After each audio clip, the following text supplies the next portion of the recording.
Puis ce journal avec le procès des faucheurs volontaires de l'Ariège qui prend une dimension européenne.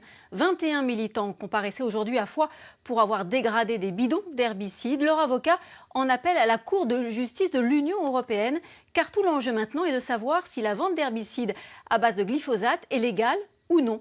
Les explications d'Olivier Fessol et Pascal Dussol. Donc ça va transformer ce dossier initialement local en dossier européen. Les faucheurs volontaires exultent. Ils étaient venus pour transformer leur procès en celui du glyphosate, un herbicide qu'ils jugent toxique. Ils demandent à ce que la Cour de justice de l'Union européenne remette en cause les autorisations de mise sur le marché de ces produits au nom du principe de précaution. Et la procureure de la République est allée dans leur sens. On avait prévu de faire appel, aller en cassation et Cour de justice européenne et de à chaque fois faire appel pour monter vraiment tout en haut.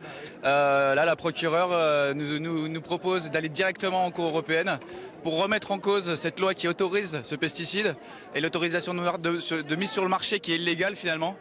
Et donc voilà, c'est vraiment le but où on veut l'arriver. Car selon leur avocat, les études de toxicité de ces produits phytosanitaires ne sont pas assez poussées par les agences européennes et françaises et nous sommes tous concernés.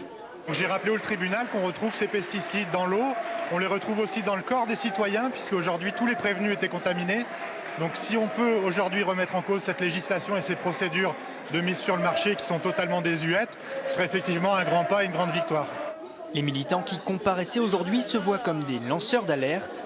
Ils s'appuient sur des études scientifiques, comme celle de ce biologiste venu témoigner à la barre. Ça fait 15 ans que je travaille sur la toxicité du principal herbicide du monde, qu'on appelle Roundup ou les herbicides à base de glyphosate. Et nous avons montré qu'il y avait des poisons cachés à l'intérieur du Roundup, que c'était un acte de salubrité, de santé publique que de l'enlever des rayonnages. Rendez-vous donc le 12 octobre pour savoir si la législation sur les pesticides sera examinée par la Cour de justice de l'Union européenne. Les faucheurs, eux, ont bon espoir.